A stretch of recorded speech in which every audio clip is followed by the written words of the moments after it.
önemli bir yıl. Yani 2025 yılı bizim açımızdan var olan, yani 2024 sonunda başlayan diyaloğu genişleterek devam ettirme yılı oldu.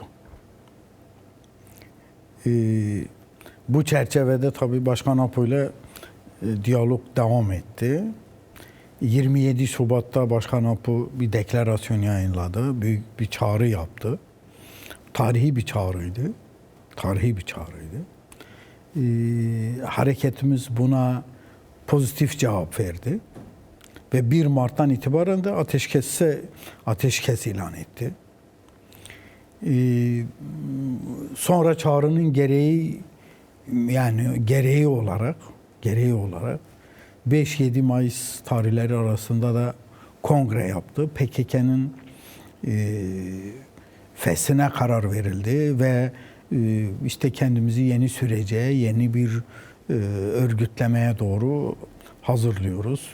Kararlar var. Bu tabii bütün o kararların uygulanması da Başkan Apo'nun özgürce bu işe el atmasıyla, kendisinin yürütmesi koşuluyla böyle bu karar alındı. Sonrasında hareketimiz en sonunda Eylül ayında işte bir basın toplantısıyla Ekim ayında bir basın toplantısıyla yani kuzeydeki güçlerini ve bazı cephelerde birbirine yakın olan temas hatlarından çekildiğini ve bu işe işte samimi olduğunu, bu çerçevede böyle bir, yani üzerine düşeni fazlasıyla yaptı. Temmuz ayında önemli bir gelişme oldu. Ve de Temmuz ayında da tabii 11 Temmuz 30 kişilik bir grup Besi Hozat ve Behzat arkadaşlarının öncülüğünde bir geldiler, 15 erkek, 15 kadın silah yaktılar ve şunu çok açıkça net belirttiler: biz tekrar silahı almak istemiyoruz. Gidip ülkemizde bulunduğumuz yerde siyaset yapmak istiyoruz. Bu dünya çapına bir mesajdı ve Türkiye herkese mesajdı. Eğer zemin olursa biz bu işi şiddetten siyasete ve hukuki zemine çekmek istiyoruz. Peki. Bu bizim cenahta yapılan, tabii bununla beraber, yani ve tabii bunun yalnız bu değil, açıklamalarıyla, şeyleriyle, temaslarıyla, Tamam, yani Kürt tarafının yapabilecekleriniz bu kadar mıydı? Daha fazlasını yapamaz mıydınız? Yani bunu şimdi daha fazlasından sen ne anlıyorsun onu bilmiyorum ama biz kendimize göre bu süreçte, bütün bunlarda yani fazlasıyla yaptığımıza İzninizle biraz inanıyorum. açayım. Daha fazlasını Çünkü yapamaz mıydınız diye sorarken benden çok Ankara'nın beklentisi vardı. Ama şimdi Çağrıları vardı şöyle size. bir şey. Şimdi bizim beklentilerimiz ne olacak? Bu iş karşılıklıdır. Bu iş karşılıklıdır. Şimdi bizim birinci beklentimiz şuydu. Birinci beklentimiz 27 Şubat çağrısından sonra Başkan Apo'nun pozisyonunun değişmesi. Yani üzerindeki tecritin hemen kaldırılması, bir eve geçmesi, misafir kabul edebilmesi, siyaset yapabilir konuma gelmesi, istediği kesimlerle görüşebilmesi, bu olanakların sağlanmasıydı. Bu sağlanmamış. Bir söz verilmiş miydi? Bunun sözü de verilmiştir. Evet. Yani halen o konuda biz de bekliyoruz, Başkan Apo da bekliyor. Henüz daha pozisyonunda değişiklik oldu mu olmadı mı teyit edilmiş yeni bir durum yok. Yani son günlerde değiştiyse bilmiyorum ama henüz bize böyle bir teyitli bilgi gelmedi. Peki devlet bu süre içerisinde, 2025 yılı içerisinde sözünü ettiğiniz konu başlığı çok önemli. Bu başta olmak üzere ne vaatlerde bulundu ya da hangi adımları atması gerekiyordu? Ne yaptı, ne yapmadı? Şimdi tabii biz devlet hiçbir şey yapmadı diyemeyiz. Devleti eleştiriyoruz. Yavaş gidiyor. Ya da hükümet. Yani hükümeti tabii bunun tabii. işi çok ağırdan alıyor. Henüz dillerini istediğimiz gibi değiştirmemişler, kamuoyu oluşturmuyorlar. Ama tabii bununla beraber onların da yaptıkları var. Şimdi parlamentoda bir komisyon oluşturuldu. Bu çok önemliydi. Bu parlamento 106 yıllık bir parlamentodur. Yani ilk defa Kürt sorununun çözümüne yönelik böyle bir komisyon oluşturuldu. Daha yani geçmişte bazı girişimler var ama ilk defa somut bir biçimde böyle bir adım atıldı. Yani bu şeyde bu önemliydi. Komisyon dinlemeler yaptı. Yani bize göre komisyon yavaş çalışıyor. Dinlemeler yaptı. Bir sürü çevreyi yani herkesi tabii dinlemesi gerekir, görüşmesi gerekir. En sonunda da 24 Kasım'da da komisyondan bir heyet İmralı'ya gitti. Başkan Apo ile görüştü. Bizim talebimiz Başkan Apo'nun nasıl diğerleri geldiyse mecliste komisyona herkese bilgi verdilerse, herkese açıkça orada kim ne sorduysa ve istediğini söylediyse talebimiz oydu. Başkan Apo'nun da meclise gelip söyleyeceklerini iletmesiydi. Ama oraya da gidildi. Bu kötü değil. Yani önemli bir şeydi. Meclis düzeyinde böyle bir ziyaret, buna değer biçiyoruz. Ama sonrası yani o kadar da saklamaya gerek yoktu. Yani sen şimdi 3 saatten fazla bir görüşme yapmışsın, tutanak tutmuşsun, sonra raporunu yazmışsın, geliyorsun mecliste böyle dedi, böyle dedi, bilmem böyle yaptık, böyle yaptık. 4 sayfalık bir özet komisyonla paylaşıyorsun. Yani komisyon adına gitmişsin, meclis adına, hiç olmazsa komisyona ve meclise doğru bilgi ver. Ben demiyorum basına ver. Yani komisyona hiç olmazsa herkes onu alabilseydi o bir Üstelik eksikliktir. gizli tutulması gereken görüşmelerin tam tutanakları var İşte, ve komisyon üyeleri tamam bunu biliyor. Tabii ki. Yani şimdi o bir eksiklikti. Şimdi komisyon tabii bir de bu arada tabii karşılıklı savaş çatışmalar da durdurulmuş. Yani bu önemli bir şey. 2025 yılında tabii, can kaybı yaşanmadı. Yani çok cenazeler gelmedi. Evet. O çok önemli bir olay. Yani çok önemli bir olay. Yani bu tek taraflı değil, iki taraflı ve bu yönde en azından kan dökülmüyor. Bu çok önemli bir şey.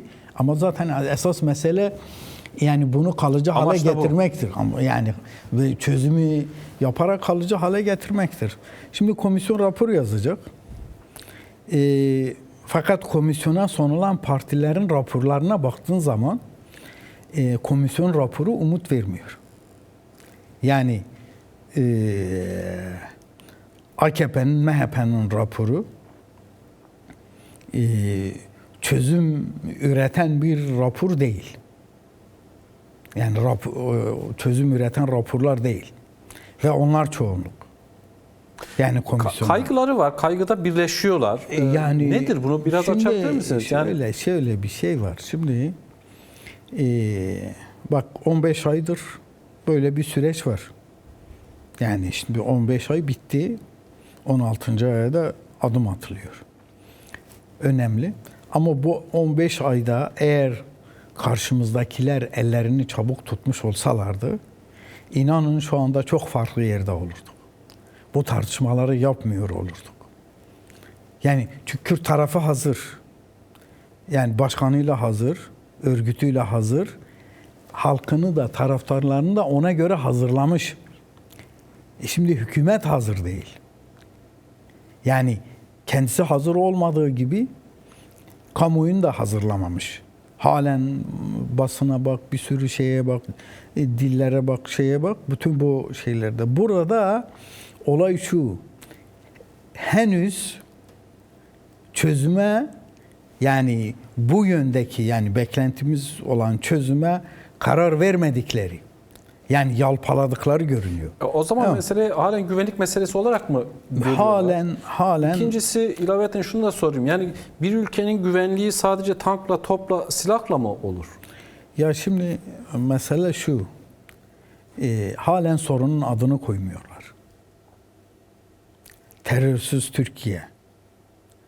Bir de raporlarına baktığın zaman işte önce örgüt silah bırakacak, bütün unsurlarıyla hepsini işte feshedilecek, şu bu olacak, MİT rapor verecek, işte askeriye rapor verecek. Biz öyle tespit işte yani şimdi bu örgüt niyetini, her şeyini beyan etmiş, çağrısını yapmış, bu konuda gerekenleri de yapmıştır. Şimdi adım atması gereken karşı taraftır. Şimdi mesele bu. Meseleyi Kürt meselesi olarak görmesi lazım. Bu halkın sorunu olarak görmesi lazım. 1000 yıllık kardeşlik deniyor. Bu 1000 yıllık kardeşlik bir kardeşin her şeyinin var olduğu, diğer kardeşinin de esaret altında yaşadığı bir şey olamaz. Böyle bir kardeşlik mümkün değil. Yani senin neyin varsa diğer kardeşinin de olması lazım. Senin dilin, kültürün serbestse diğerinin de dili, kültürü serbesttir. Sen kendini yönetebiliyorsan o da yönetebilmeli. Beraber yönetin, beraber her şeyi beraber yapalım. Ama biri diğerini ezmesin. Biri diğerini inkar etmesin. MHP'nin raporuna bak. Yani 1850'lerden sonrasını böyle Tanzimat'tan bu yana merkezileşmeyi, işte ulus devletin inşasını nasıl göklere çıkarıyor ve bizi de şuna ikna etmeye çalışıyor. Siz nasıl iyi bir Türk olabilirsiniz? Ya ben Türk değilim yani. Ben Türk de olmak istemiyorum. Ben nasıl doğduysam öyle olmak istiyorum. Öyle de neyse oyum. Yani ben niye değiştiriyorsun? Hangi hakla? Böyle kardeşlik mi olur? Yani bu anlamda mesele burada. Mesele burada. Yani peki, ismini net koymak ve ona göre de tartışıp sonuca gitmek. Şöyle bir şey oldu o süreç içerisinde, yani muhalefette de bir geri vites muhalefette geri vitese taktı, onu da gördük. CHP ve Yeni Yol, yani Kürt Halk Önderi Abdullah Öcalan'ın yanına gitmeyerek. Ya burada bu iki partiye müdahale mi oldu? Başka bir şey mi oldu? Tabii şimdi bilmiyorum nasıl bir müdahale oldu, ne olmadı, içlerinde ne tartıştılar. Onu bilmeyeceğim. Yani bilmiyorum çünkü bu şey değil. CHP'nin tutumunu eleştiriyoruz. Raporunda evet o demokrasi şu bu falan, evet kabul ediyorum. Bütün o demokratik taleplerin altına ben de imza koyuyorum ama Kürt meselesine ilişkin bir şey yok. Yani geçmiş raporlarının gerisinde. Bir de işte yani İmralı'ya da gitmediler. Şimdi gitsene, yani şimdi Özgür Özel onlarla gitmedi. 2 arkadaşının yanına alsaydı kendisi gitseydi. Sen bu meseleyi çözmek istiyorsan, sen bir de gölge hükümet kurmuşsun. Birinci partisin. Son seçimlerde... Bu halen yapılamaz mı? Halen de yapılabilir. Halen de yapılabilir. Sen bir de şimdi Türkiye'nin bütün sorunlarına bu yönüyle cevap olman lazım. Bahçeli onu söyledi aslında. Yani her şeyle bu ama işte İçişleri Bakanlığı'ndan, işte bilmem Adalet Bakanlığı'ndan kanunlar gelecek, şu bu işte. Niye onlardan bekliyorsun? Sen öncülük et. Yani mesela bugün Özgür Özel'in Suriye ile ilişkin değerlendirmesi kötü değil. Yani diğerleriyle aynı değil. Yani hükümetin diliyle aynı değil. Bu anlamda Kürtlerin CHP'den beklentileri var. Yani bu CHP bu konuda böyle geri durarak, işte seyrederek, bir şey yapmayarak doğru yapmaz. Yani böyle bir şey doğru değil. Yapması gerekir. Yeni Yol grubunun raporunda da baktım. Yani daha içeriklidir. Yani diğer 3 rapora göre daha içerikli. Ben demin raporu gerçekten iyidir. Yani kimi eksik bulabilir, kaybolabilir ama demin raporu esas alınırsa bu iş yani kısa sürede çözülür. Fakat Yeni Yol grubunun da ortaya koyduğu bakış açısı olumlu buluyorum. Yani bu yönde. Şunu sorayım size, öyle devam edelim. Süreçte bir tıkanma var mı? Meclisteki komisyon süresini uzattı. Rapor yazılacak ve bu içinde bulunduğumuz yıl ne olması gerekiyor? Yani halen hukuki süreç ve yasal süreçle ilgili, yasal düzenlemelerle ilgili bir gelişme yok. Artık top parlamentoda. Parlamentoda ürkek davranıyor. Bunun sebeplerini nasıl açıklarsınız onu da merak ediyoruz ama süreçte bir tıkanma var mı? Eğer ya da duraksama yoksa da önümüzdeki günlerde, haftalarda, aylarda ne göreceğiz çözüm süreciyle ilgili? Somut da adımlar görecek miyiz? Tabii şimdi süreç devam ediyor. Bu süreci biz bu sürece bu çözüm için girmişiz. Gerçekten çözümde de samimiyiz. Bu sorunu demokratik bir şekilde diyalogla çözmek istiyoruz. Ama Kürt sorununu çözmek istiyoruz. Mesele onların dediği gibi öyle güvenlik meselesi olayı değil. Bu sorun çözülmezse yine güvenlik sorunları çıkar. Biz çıkarmasak başkaları çıkarır. Yani geçmişte bu 220 yıllık bir isyan dönemi var Osmanlı'dan bu yana. Yani bu öyle 1806'da başlayan bir süreçtir. Ve son işte 50 yıldır da PKK öncülüğündeki bir hareket var ve bu işe damga vuruyor. 42 yıllık bir çatışma süreci de var. Bütün bunları bitirmek için tabii sorunu olduğu gibi ele almak ve çözmek. Biz bunda samimiyiz. Bizim karşımızdakiler bu konuda biz onların da bu işte samimi olmalarını bekliyoruz. Sorun gelmiş, dayanmış.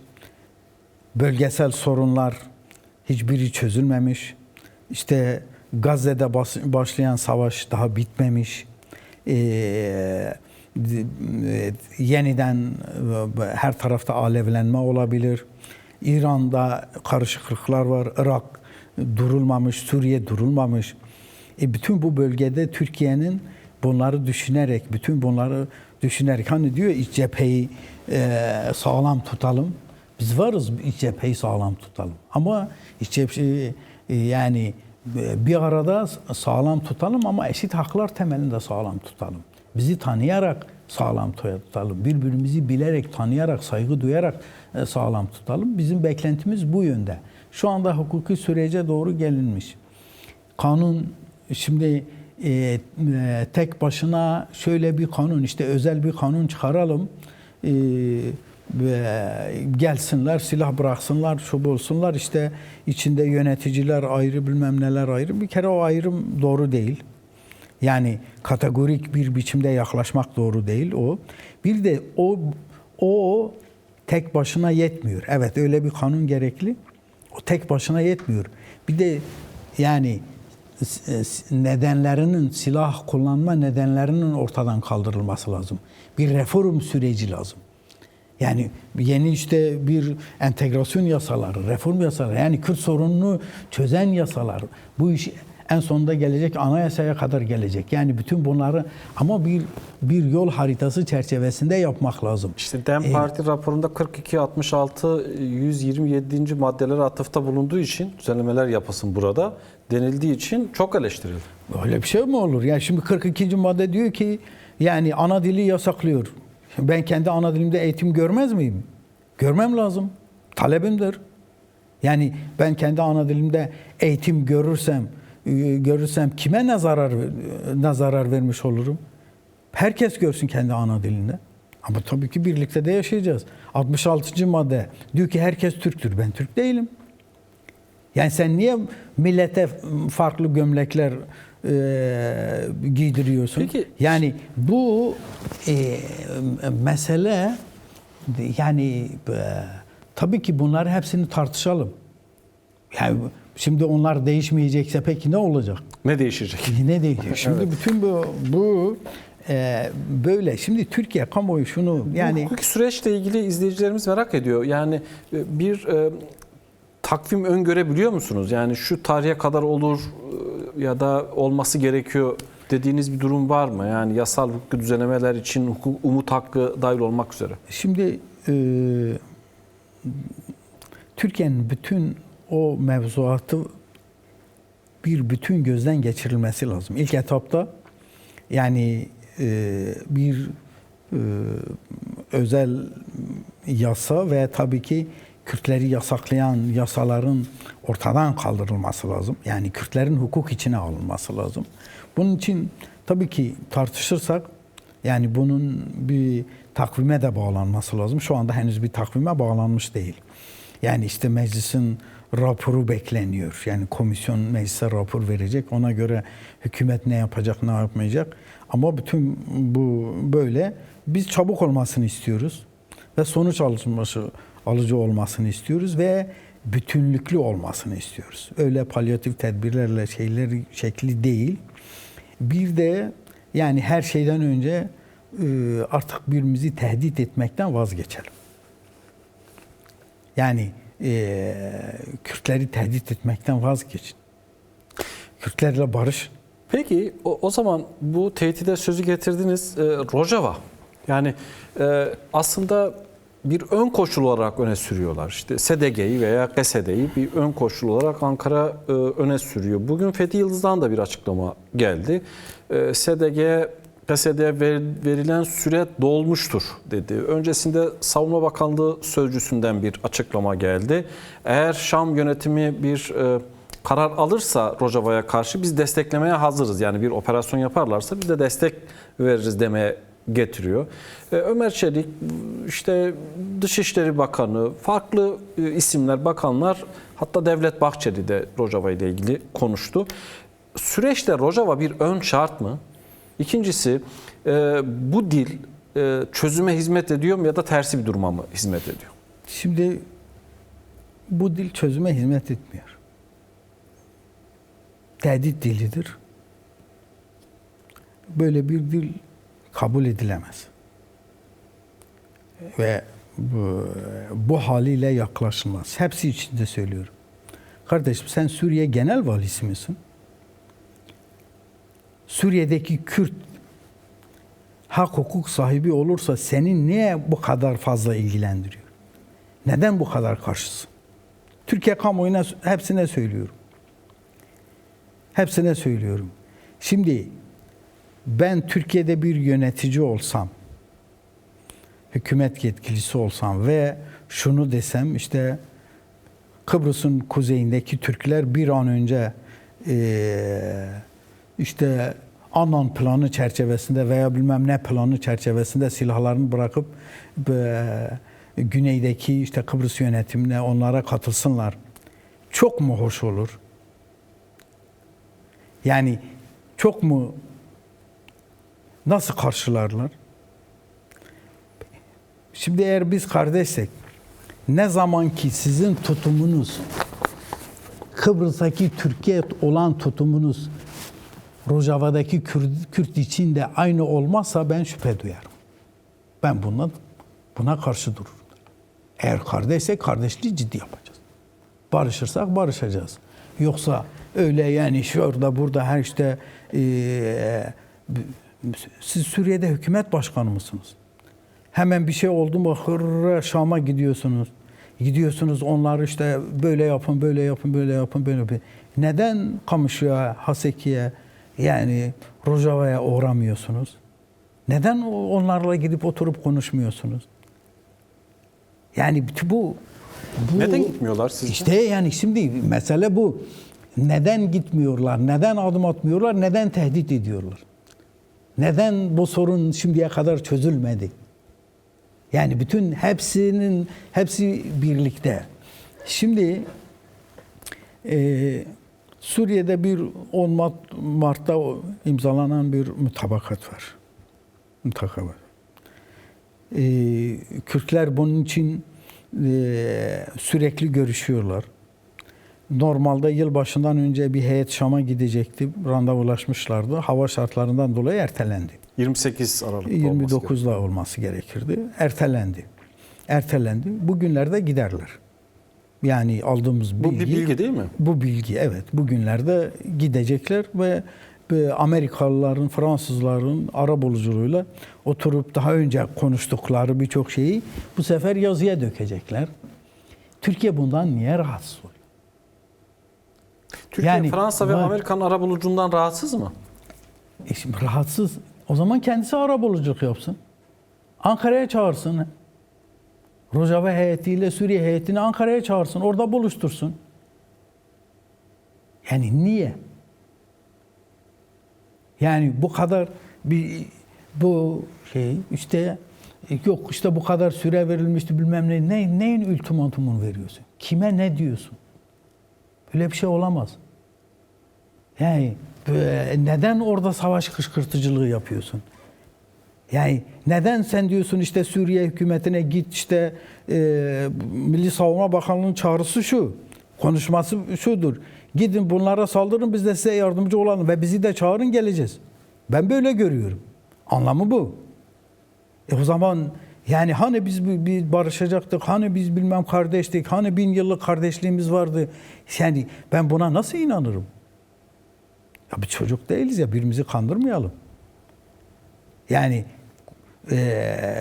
MHP'nin tutumunu nasıl değerlendiriyorsunuz? Yani Devlet Bahçeli'nin aslında parlamentoda DEM partilerin elini sıkmasıyla, sonra Kürt Halk Önderi Abdullah Öcalan'a çağrı yapmasıyla başlayan bir süreçti.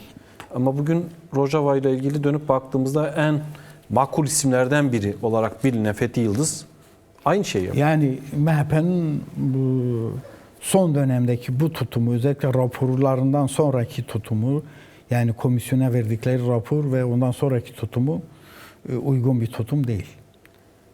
Çözüm sürecinin ruhuna uygun bir tutum değil. 1000 yıllık kardeşlik söyleminin ruhuna uygun değil. Değiştirmeleri lazım. Yani bir paradigma değişikliği lazım. Biz değiştiriyoruz. Onların da değiştirmeleri lazım. Evet çatıştık. Evet birbirimizi öldürdük. Bunu sonuna kadar devam ettirmeyelim. Barışalım ve bu işi geçmiş tarihlerde nasıl bir araya geldiysek, yani 1000'li, 1100'lü yıllarda, ondan sonra 1500'lü yıllarda, 1900'lü yıllarda, bütün bunlarda nasıl bir araya geldiysek ki o zemin var, bir araya gelelim yapalım. Öneriniz ne? Yani Rojava'yı, Kürtlerin varlığını, özel yönetim varlığını bir kriz haline dönüştürdüler. Nasıl aşılabilir? Onu bir kriz haline dönüştürmemeleri lazım. Başkan Apo'nun yılbaşı mesajı var. Türkiye bu konuda olumlu rol oynamalı. Olumlu rol oynamalı. Yani biz o yılbaşı mesajındaki Başkan Apo'nun tavrı bizim tavrımızdır. Türkiye Rojava'yı tanımalı. Rojava ile Suriye mevcut hükümeti arasında arabulucu olmalı. Onları bir araya getirmeli. Yani sen tehdit diliyle bu iş olmaz. Bu iş olmaz. Şimdi o Rojava ile olan sınır ne biliyor musun? Yani şimdi o sınırlar, bunlar hani Lozan falan sınırları diyorlar ya, bunlar Sykes-Picot sınırlardır. Sykes-Picot, Mark Sykes bir İngiliz diplomat, François George Picot bir Fransız diplomat, 1915'in sonlarında bir araya geldiler. Aylarca tartıştılar. Haritalar üzerinde bölüşüm yaptılar. Osmanlı İmparatorluğu'nun bölüşüm anlaşmasıdır Sykes-Picot anlaşması. Bunu niye savunuyorsunuz? Ve Rojava misak-ı milli sınırları içinde mi değil mi? Başur misak-ı milli sınırları içinde mi değil mi? Gelin bunları tartışalım. Yani bu işi yeniden şey yapalım. Siz işte bu ondan sonra da o Sykes-Picot işte Mayıs ayında imzalandı. Yani Fransızlar 9 Mayıs'ta yazı gönderdiler. İngilizler de 16 Mayıs'ta cevap verdiler ve o anlaşma öyle imzalandı. Şimdi bu Osmanlı İmparatorluğu'nun sizin topraklarınızın paylaşım anlaşmasıdır. Bunu sen niye bu kadar savunuyorsun? Toprak bütünlüğü tabii yani üzerinden. Evet. Tabii ki yani bu Peki. Bunu bu anlamda yani bu şekilde Rojava'ya bu haliyle, bu dille bu iş olmaz. Göreceksin işte bu yani beklentimiz şu. Yakında Şam'da görüşmeler olacak. Yani bu görüşmeler olacak. Eğer Türkiye çok tıkatıcı bir durumda olmazsa Amerikalıların, Fransızların, İngilizlerin işte yani onların arabuluculuğuyla bir yeni mutabakatlar ortaya çıkacak. Yani Rojava ile Ankara arasında bir temas var mı? Yani özel yönetimden gelen açıklamalar bunu söylüyor. Sizde teyitli bir bilgi var mı bu konuda? ben var olduğunu biliyorum. Yani Peki. bunun gelişmesi lazım. Daha da gelişmesi lazım. Evet. Evet, gelişmesi lazım. Peki şimdi fırsatlar risklerin iç içe olduğu bir yıl. Yani Rojava'da dahil olmak üzere çözüm süreci, demokratik toplum çağrısı süreciyle ilgili de sürekli uyarılar var. Siz de uyarıyorsunuz. Kürt Halk Önderi Abdullah Öcalan uyardı. Hatta Devlet Bahçeli, Erdoğan uyardı. Son olarak Mustafa Karasu yayınımıza katıldı. Darbe mekaniğinden söz etti. Kürt Halk Önderi Abdullah Öcalan'ın referans göstererek. Bütün bunları da dikkate aldığımızda Rojava, işte Ankara'da süreci kendi eliyle öyle bir noktaya getirdi ki kitlemiş durumda. Dolayısıyla bu kilidin açılması, ilerlemesi için riskler ve fırsatlar üzerinden konuşursak hareket olarak ne olması gerekiyor? Ayrıca şunu da ilave edeyim, belki ona da bir yorum getirirsiniz. Yani işte IŞİD operasyonu oldu Yalova'da. Yalova'nın merkez üs haline getirilmiş Bursa ve Bursaspor üzerinden geçmişte Veli Küçükler'in İzmit, Adapazarı hattında yaptıklarının aynısı neredeyse bugün orada oluyor. Oranın İmralı'ya yakın olması, Kürt Halk Önderi Abdullah Öcalan'ın tutulduğu yere yakın olması da bu bir manidar konuşuluyor, tartışılıyor. Yani riskler ve fırsatlar, darbe mekaniği üzerinden bütün bunları değerlendirirseniz ne demek istiyorsunuz? Ne söylersiniz? Olay şu. Herkes aynı fikirde değil. Biz 100 yılları aşan bir sorunu çözmeye çalışıyoruz. Bir kafa yapısı, bir düşünce yapısı ortaya çıkmış. Yani Kürt'ü yok sayan ve bu işte kendi çıkarını gören rantçı çevreler var, farklı çevreler var. Bu Türkiye içinde olabilir, Türkiye dışında olabilir. Bu çözüme karşı olan güçler, yani hem içeride hem dışarıda varlar. Bu anlamda yani gerek Başkan Apo'nun gerek işte Recep Tayyip Erdoğan'ın, gerek Devlet Bahçeli'nin, gerek bizim diğer arkadaşların bu konuyla ilgili işte provokasyonlara karşı duralım, elimizi çabuk tutalım. Bu çok önemli. Ben onun için söylüyorum. 15 aydır yürüdüğümüz yol yeterli bir yol değil. Kat ettiğimiz mesafe yeterli bir mesafe değil. Biz bugün çok fazla ileride olabilirdik. Bu tür süreçlerde sen uzattığın kadar, aynı zamanda ne kadar uzatırsan provokasyonlara da o kadar zemin hazırlıyorsun. Yani bu işi samimiyetle bir araya gelelim, bir yol haritası çerçevesinde elimizi çabuk tutarak yürütelim. Biz buna varız. Bizim bu konuda bir farklı bir projemiz, farklı bir şeyimiz de yok. Biz bu işi sonuçlandırmaya çalışıyoruz. Hükümetten, yani onlardan da beklentimiz, Türkiye yönetiminden, Bahçeli'den, Erdoğan'dan ve ilgili herkesten, meclisten, meclis komisyonundan beklentimiz bu işi hızlandıralım. Provokasyonların önüne geçmek için. Yoksa birileri şimdi sen Bursaspor maçında şimdi ne alakası var, Diyarbakır'ın ne alakası var, Leyla arkadaşımızın ne alakası var, ne şeyi var. O örgütlü olmazsa kimin aklına ne gelebilir? Bunlar örgütlü şeylerdir. Ben şunu biliyorum. Yani bu tür şeyler özellikle devlet içinden de belli kesimlerin onayı alınmadan o tür şeyler öyle çok kolay da gelişmiyor. Bugün, bu IŞİD operasyonunda Devlet Bahçeli'nin önemli bir açıklaması oldu. Tırnak içerisinde terörist Türkiye'ye hedef alan bir saldırıdır, falancalar yapmıştır, provokasyondur, boşa çıkartılmıştır gibi, yani üstü kapalı bir takım şeyler de söyledi aslında Devlet Bahçeli. Ya şimdi bu DAEŞ'le ilgili kısım aslında Türkiye'nin ciddi bir öz eleştiri, yani mevcut yönetimin 2012'den bu yana, 11'den bu yana, bölgedeki gelişmelerden bu yana, yani son 15 yılın gelişmeleri çerçevesinde kendisini gözden geçirmesi lazım ve bir öz eleştiriye ihtiyacı var. Yani DAEŞ Türkiye'de nasıl bu kadar rahat örgütlenebildi? Ayrıca Rojava'yı da hedef gösterdiler. Hol kampından geldiler. Ya işte, bunlar da yalan çıktı. Ya bu kadar, şimdi bu şöyle bir şey var. Şimdi sen DAEŞ'le bu kadar iş tutarsan işte gelir sana da bu şekilde bulaşır. İşte şeyde Musul'daki işte o konsolosluk baskını sonra sen yüzlerce DAEŞ'i bırakırsan, sen Suriye'de DAEŞ'le o kapı komşusu olup ondan petrol alırsan, DAEŞ'i örgütleyip Rojava'ya saldırtırsan en sonunda gelir sana bulaşır. Yani bu ve biz DAEŞ'in ne olduğunu da biliyoruz.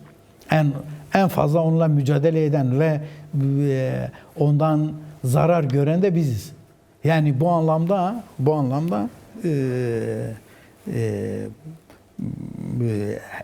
hükümetin dikkat etmesi lazım.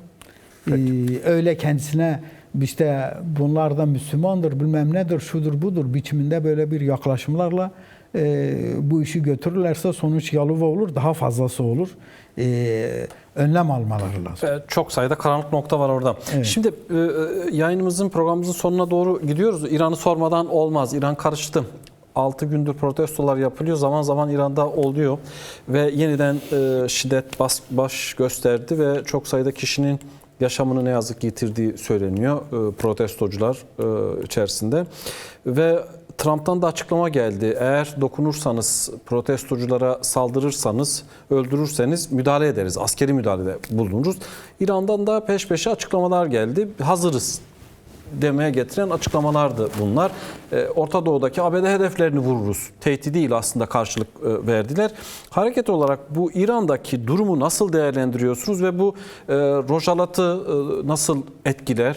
Nasıl bir şey istiyorsunuz? Ne olması gerekiyor? Şimdi İran'da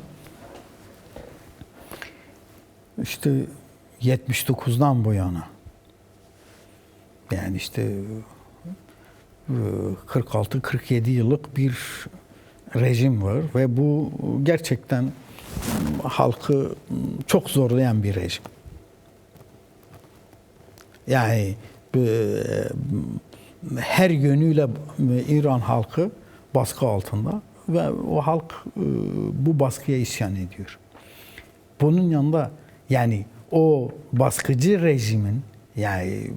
rejimin ekonomik uygulamaları da ki bir de taraftan hegemonya peşinde koşuyor. İran'ın kaynaklarını oraya buraya peşkeş çekiyor işte bölgedeki hegemonyası için. Bu halkı gerçekten bezdirmiş. Bu olay işte Tahran'daki yani esnafların Kapalı çarşıda başladı. Çarşıda başladı. Bazar dedikleri yerde başladı ve ki bazar İran'da önemlidir. Üniversite öğrencileri katıldı ve sonra genişledi. Geçmiş dönemde işte o Şah'a karşı da isyan böyle başlamıştı. Şah'a karşı da isyan böyle başlamıştı. Halk isyanı ve sonuçta bununla sonuçlandı. Bir devrimle sonuçlandı. Şimdi bu tabii daha 6 gündür. Bir genişleme eğilimi var. Tabii hükümetin de eli boş durmuyor, saldırıyor, bazı yerlerde tutukluyor, bazı yerlerde de öldürdüğü insanlar var. Bu yani kötü bir durum. Bu kış ortasında bu şeyde. Ama bu aynı zamanda Jinjiyan Azadi Serhildan'ın da devamı ve büyük merkezlerde başlamış olması beraberinde birçok şey getirir. Ama tabii ki İran'da bu nereye gidecek? Kendisine nasıl bir mecra bulacak? Bir karizma, işte muhalefeti hepsini toplayacak bir karizma ortaya çıkacak mı? Bu Serhildan dalgası kendi liderliğini yaratacak mı? Bütün bunlar soru. Bütün bunlar bu. Ama şunu söyleyelim, İran halkı haklı. Taleplerinde haklı. Yönetimin, yani burada haksız olan yönetimdir.